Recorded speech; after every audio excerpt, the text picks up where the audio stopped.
his holy prophets that he would save us from our enemies and from the hands of all those who hate us, fulfilling in this way the mercy he had with our fathers, remembering his holy covenant and the oath he swore to our father Abraham, that he would set us free from fear, to be delivered from the hands of our enemies, to serve him in holiness and virtue in his presence all our days.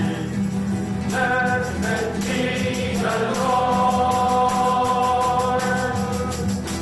the God of Israel,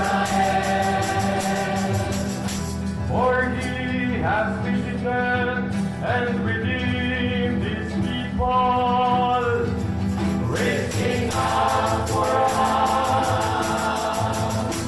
the power of salvation in the heart of his servant David. And you, little child, you shall be called prophet of the Most High, for you will go before the Lord to prepare the way for him, announcing to his people salvation and forgiveness of their sins.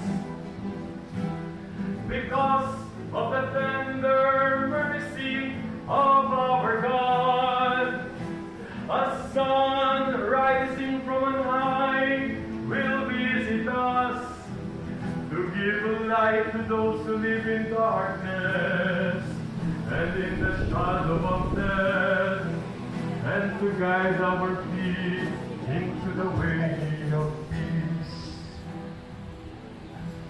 Papuri sa Ama at sa Anak at sa Espiritu Santo. Kapara ng una, ngayon, at magpasawalang hanggan. Amen. Nagtaka ang maraming nakarinig kay Jesus at nagtanong. Nagtaka ang maraming nakarinig kay Jesus at nagtanong. Saan niya nakuha ang lahat ng iyan? Saan niya nakuha ang lahat ng iyan? Hindi ba ito ang karpinterong anak ni Maria? Hindi ba ito ang karpinterong anak ni Maria? So now if any of you want to make a prayer before we finish, you can do it with faith, malakas. The whole assembly will intercede for you.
Panginoon, hindi po ang aming panalangin.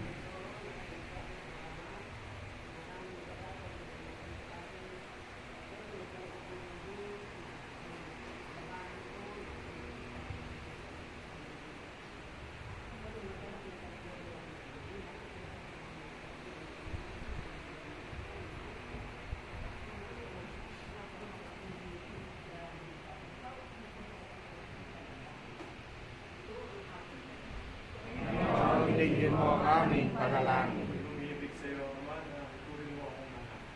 Dalangin tayo sa Panginoon, dinggin mo ang aming panalangin. I want to pray for the family of Sarah. Please you console her son, the husband, also her mother. Help me also to be humble, to accept the persecutions, not to judge my enemy. Help me in all my trials. Give me the gift of chastity and the desire to announce your Son Jesus Christ. For this I pray. Lord, hear our prayer. Ama, tinataas ko sa iyo ang aming banal na Santo Papa, Pope Francis.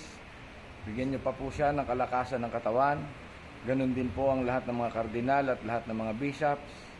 At lalo't higit si Kiko, ang aming initiator, at ang lahat ng mga komunidad sa buong mundo, at ang lahat ng relihiyon sa buong mundo. Manalangin tayo sa Panginoon. Panginoon, dinggin mo ang aming panalangin.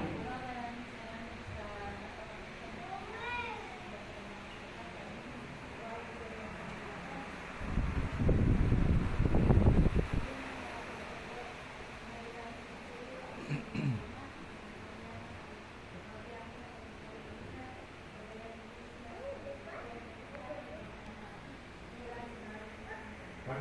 dinggin mo ang aming panalangin.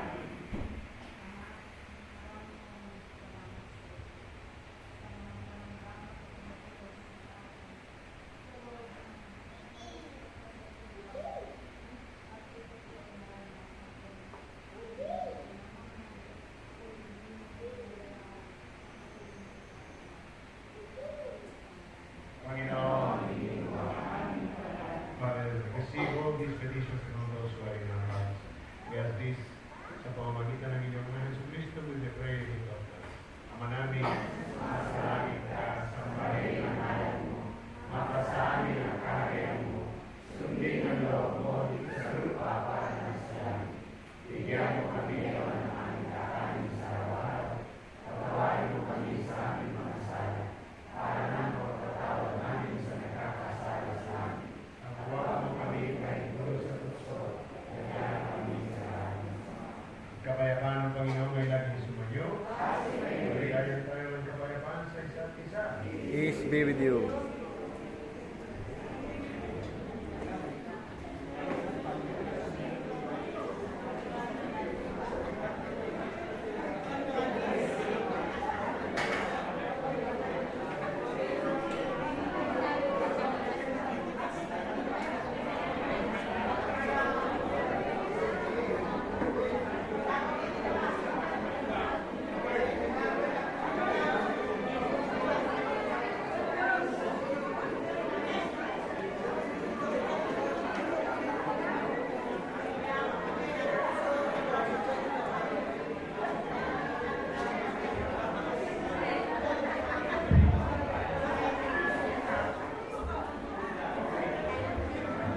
Be saved, Spirit, God's united witness with our spirit, that we are children of God. Alamin natin,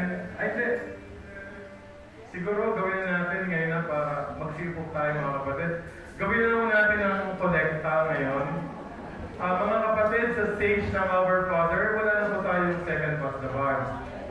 Wala na tayong third pass the bar. Tay, propose ko lang rin. Tapos Sino na. ang ama ng pagiging porito?